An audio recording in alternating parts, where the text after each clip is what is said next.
Up to January of 2016, there are 121,590 grassroots trade unions with approximately 9 million union members in all kinds of enterprises throughout the country.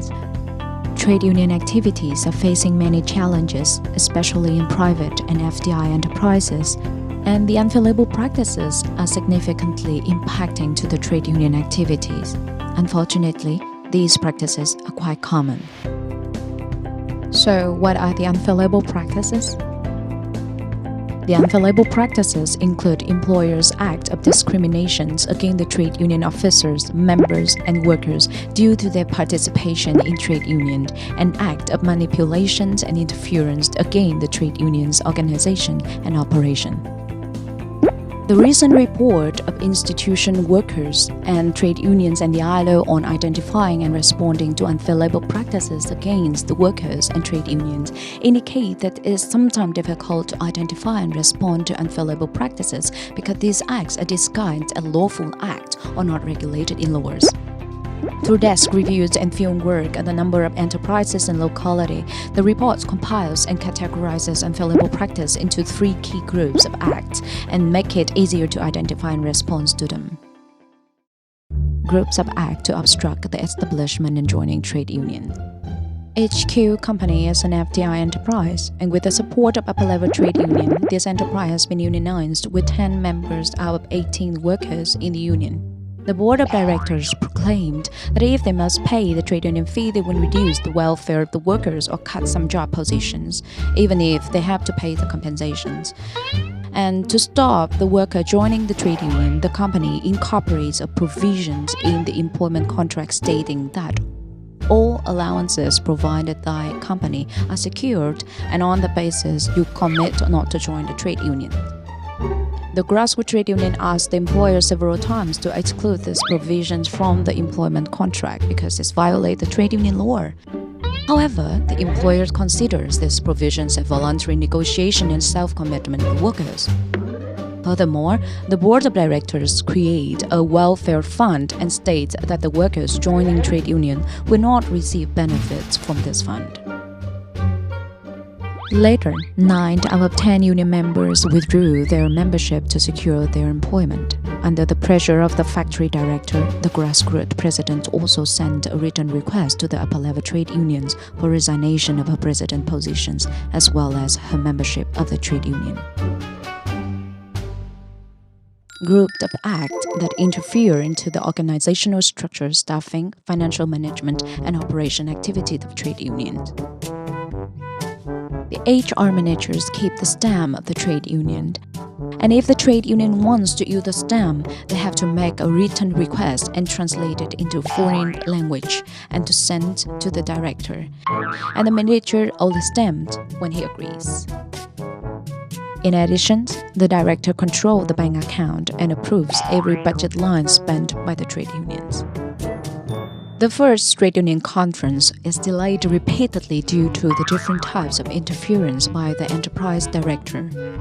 One day before the conference, the director convenes a meeting with all vice group leaders and above to ask them to lobby workers not to join the trade union conference.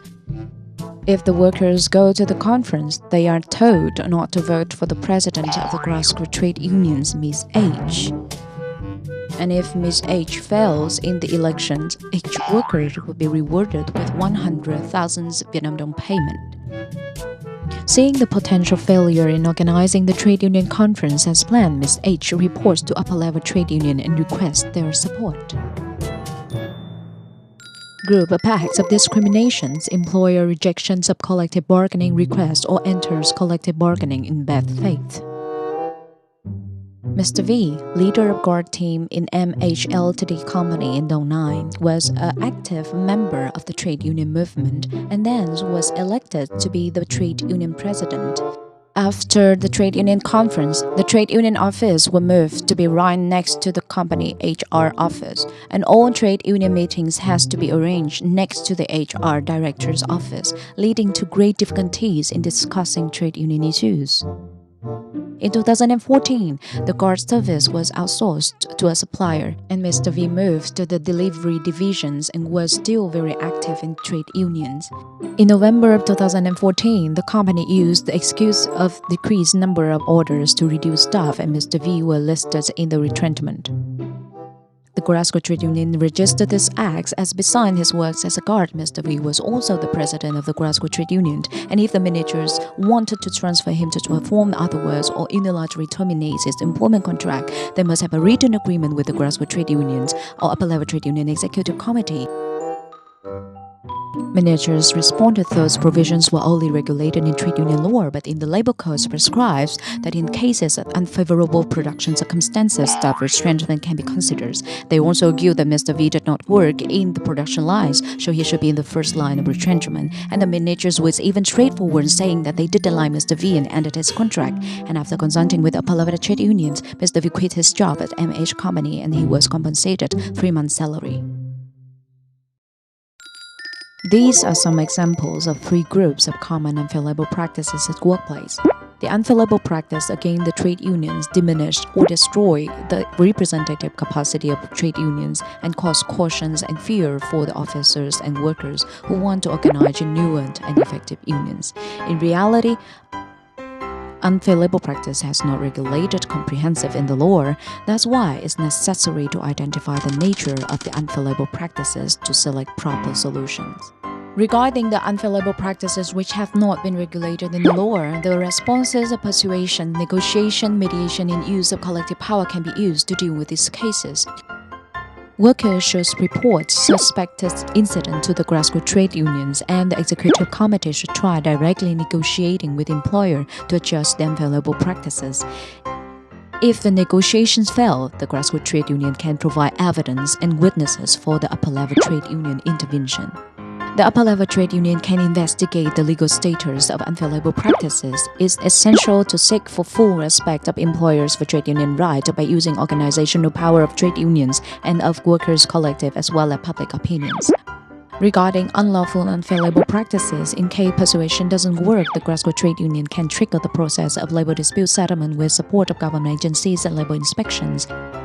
If the unfair labor practices lead to severe consequences, the trade union can consider legal recourse such as submitting petition and denunciation of violations, requesting government bodies to investigate or penalize violation, or lodging a lawsuit. Vietnamese legislative regulations on sanctions towards unfair labor practices. Government Decree No. 95 2013 and No. 88 of 2015 stipulates various penalties against unfair labor practices.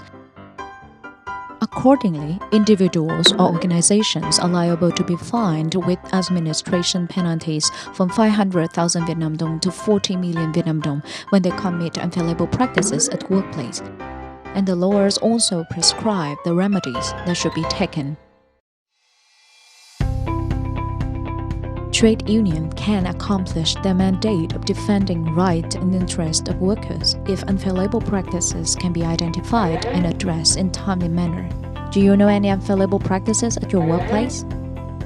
If yes, take action as soon as possible to protect your right, interest, and those of others.